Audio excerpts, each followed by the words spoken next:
bonsoir, bonjour na mutu nyonso ozo occasion olanda video mama bijou na mukula lelo ngande kola bino ya mwasi na kombo ya bijou d'or. Mama bijou d'or kande na lobaki lelo nazana 6 amser na kaboli bango na 2 garçons, fille moko 2 garçons, fille moko c'est-à-dire na kaboli bango na 3 pona na boyi video na nga ezala mulai mingi. Dans la mutu nyonso tout o okuta na video ya mama bijou pona mbala ya liboso. Nano s'abonner à la Bidor TV, naza ko invité au s'abonner à la Bidor TV, aux ala jamais d'ici.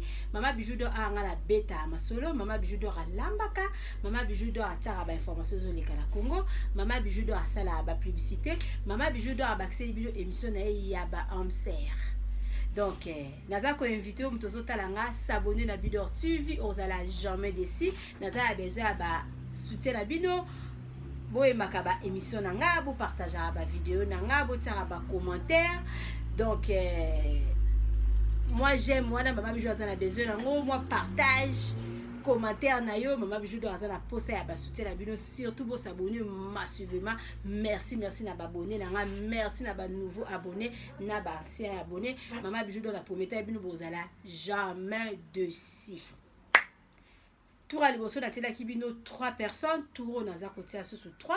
Kande na lobaki mama bijou lobaki na mutu nyonso toza na ndaku oluka mwasi akobala oluka mobala akobala zala wana toujours na Bidor TV. Talaraka émission mama bijou d'or chaque dimanche. Okuta na oyo nzamba rotindela à travers Bidor TV. Bo hésiter te bo benga bandeko na biso bazo pesa ba numéro na bango awa eza vraiment aventure teza makamba solo bazo luka basi bazo luka bibali bo benga bandeko na biso na mutu nyonso to oza pe na ndaku oza na besoin ya koluka mobali oza na besoin ya koluka mwasi contacter Bidor TV numéro na nga téléphone yango na se contacter nga salelanga vidéo pesa mama bijou do atia na émission ya ba amse et puis yo moko okomona parce que ba o basi ba leki awa bazozwa ba coup de fil nazo banda côté la bino amse ya liboso bozala wana toujours pona komona ndeko na biso ya mobali ndenge nini azobima donc boyamba ye ba téléphone ba biki déjà là ba papier ezala wana pona ko noter numéro ya ndeko nanga na kombo ya Omer. Nazo te la bino ndeko nanga après nazo zonge la bino pona ko expliquer bino nani aza Omer. À tout à l'heure. Salut tout le monde, c'est Omer Vertek depuis la République démocratique du Congo, Kinshasa, précisément dans la commune de Barumbu. Je suis architecte de formation et hormis le fait d'être architecte de formation, je suis un peu dans plusieurs choses telles que l'audiovisuel, le monde médiatique en gros, et j'évolue aussi dans une agence d'event événementielle. Et hormis ça aussi, j'ai quand même une petite carrière politique, comme tout Congolais qui se respecte. Et sinon, je fais cette vidéo parce que je suis célibataire, je cherche une âme sœur. Je cherche vraiment quelqu'un qui pourra m'accompagner. Que je fais cette vidéo parce que je suis célibataire, je cherche une âme sœur. Partout où elle se trouve, partout où elle est, je suppose qu'elle va voir cette vidéo et cherchera à me contacter. Je n'ai pas en tout cas trop à dire, mais avec le temps, au fur et à mesure que nous évoluons, on cherchera à plus se connaître. Voilà. Sinon, je passe mon numéro de téléphone en cas de besoin. Vous venez me contacter par le numéro qui commence par plus 243 81 62 74 561. Donc je répète, plus 243 81 62 74 561. Donc je suppose que ce message va vous parvenir et va vous faire de plus grands bien. Et je remercie aussi l'initiative de Maman Bijou qui fait de sorte qu'à ce que nous autres qui avions de problèmes de cœur, soucis de âme sœur, que nous puissions aussi se retrouver, que nous puissions aussi trouver l'amour de notre vie. Sinon, en tout cas, merci beaucoup et bonne journée et bonne soirée partout où vous êtes. Merci. Bomoni ndeko na biso ya mobali na kombo ya Omer.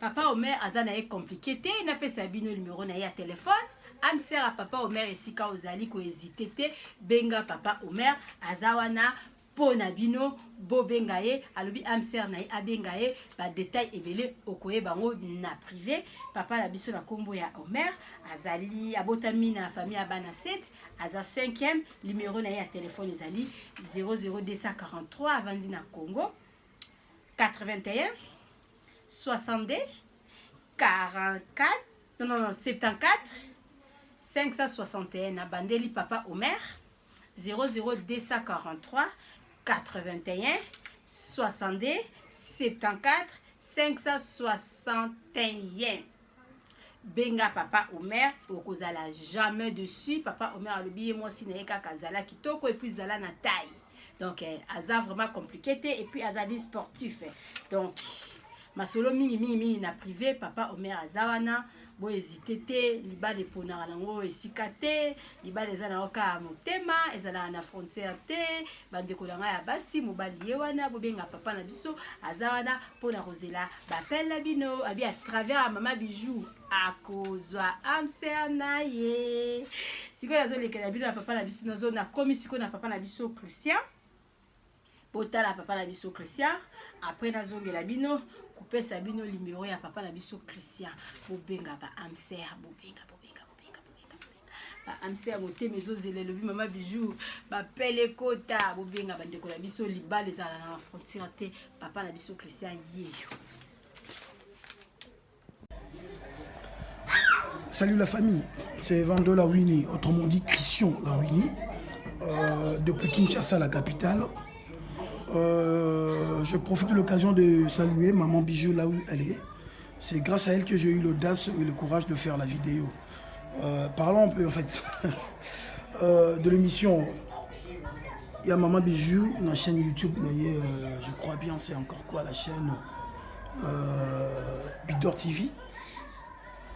L'émission consiste à corrélier Bamser, tu vois. Donc je salue un petit coucou Amser Nanges Kazali hors de la vidéo. Je te salue. Si ma vidéo te touche, donc n'hésite pas à me faire un petit... Tu vois ce que je veux dire, ma gueule. En fait, je reste Kinshasa, la capitale. Je suis gradué, sportif en même temps, artiste, chanteur. Quoi encore? Je suis à la recherche, il y a Amser Mongo. Donc, au Mouté, au Beta, tu vois, là où elle est, déjà, je te salue. Grâce à l'émission, on est parce que vraiment, je vous dis, je suis en quête de ça. Dans le cas, na élargir bah relation en quelle que soit amoureuse, amicale, professionnelle, à travers différents horizons et belés. Je préférais dire ceci.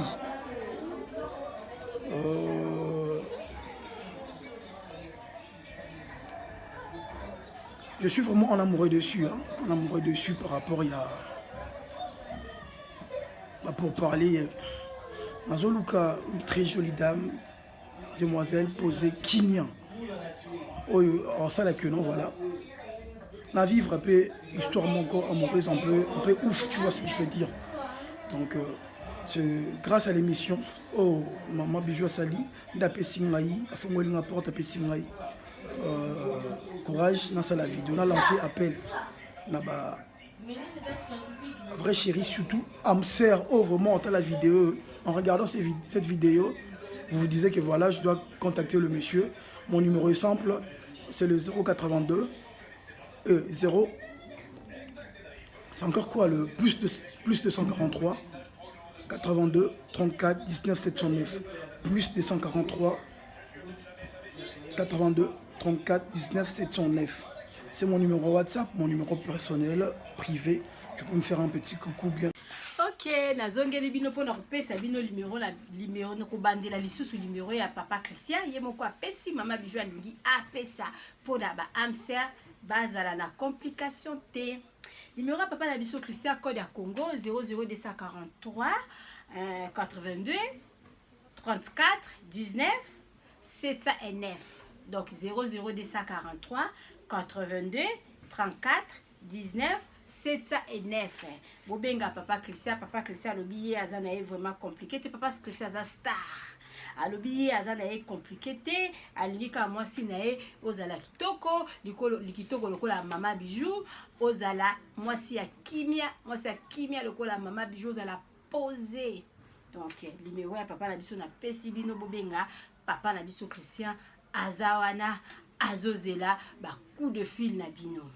Siko na lingi na tela bino la dernière, la fille elle s'appelle Chacha.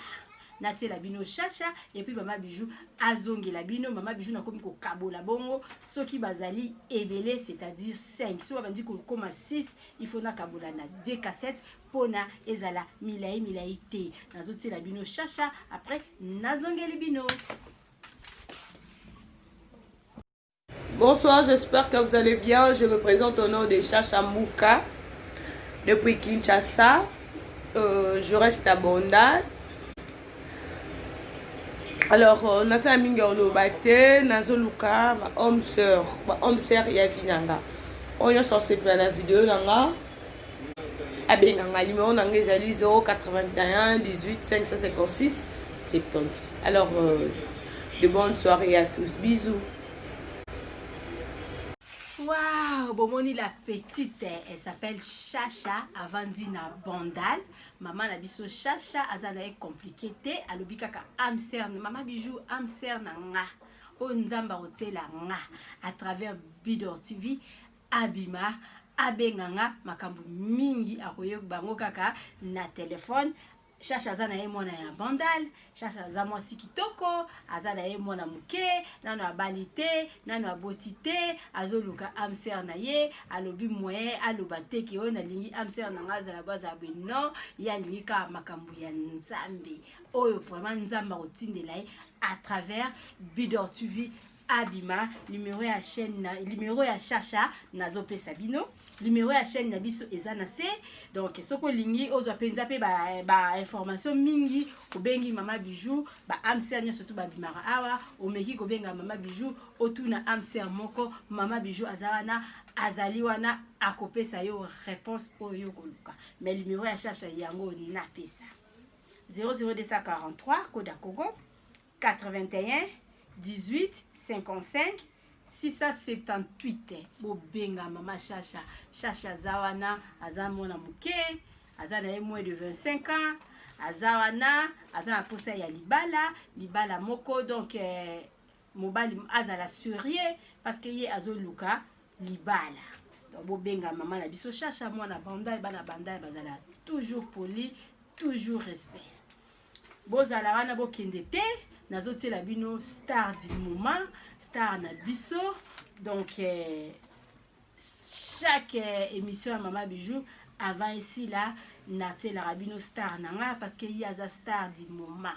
Donc bozala wana star azoko takala mingi te na profiter na nukope sana mbote mingi na babone nanga Bidor TV oeza bino bo continuer ko soutenir Mama Bijou, bo continuer ko s'abonner massivement, bo et ba émission nanga bo benga ba amser o bazo bima awa mutu nyo sotozo luka mobali mutu nyo sotozo luka mwasi luka Mama Bijou pesa Mama Bijou vidéo na yo Mama Bijou otango na émission na ya ba amser et puis okozwa ba téléphone okozwa ba coup de fil yo mo okoye bandeni oko gérer batu ba ko benga yo en tout cas ba o bazo bima awa bazo sala ba aventure te bazo sala vraiment makambu ya solo bo benga bango bozala jamais de si mbote na famille na nga mobimbe sika bozali mbote na ba ma copine na moni mama Jolie na Belgique na moni mama Magui na Belgique na moni Bijou la Blanche moi ça pembe na Congo na moni Mado Spaghetti moi ça pembe na Belgique na moni ya Lilibesa na Belgique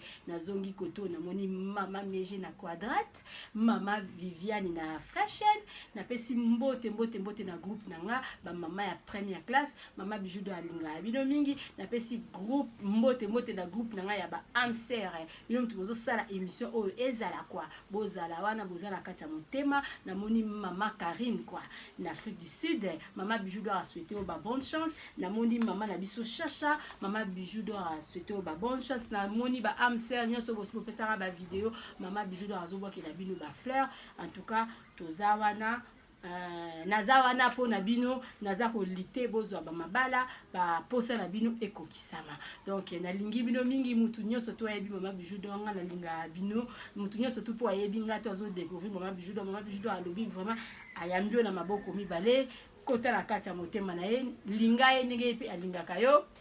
Mbote na batu nyonso balinga nga te ponga na linga bango mbote pe na bato balinga nga. Mama Bijou d'Or na lobi chaque dimanche bozala la po mona ba amser mutoza na posa wa lukalibala ko hésiter te benga Mama Bijou appel na onde Mama Bijou d'Or azala ngo besoin mbote na nga na batu nyonso to bazo soutenir nga na yebi ke batu ba soutenir nga bazala misika na linga bino mingi batu ya Hollande batu ya Belgique batu ya France batu ya Suisse na moni Paola de Switzerland na moni mama la biso Gisèle lenga na bosa na Gisèle mi à mort na colonne batu nyonso bo soutenir nga ba papa na biso 00 makuma vinga 007 na Francfort o soutenir nga. Donc Nzambe apambola bino azongisa ya mingi na tie vraiment star na biso de moment yewana boyoka star na biso. Bye, à la prochaine.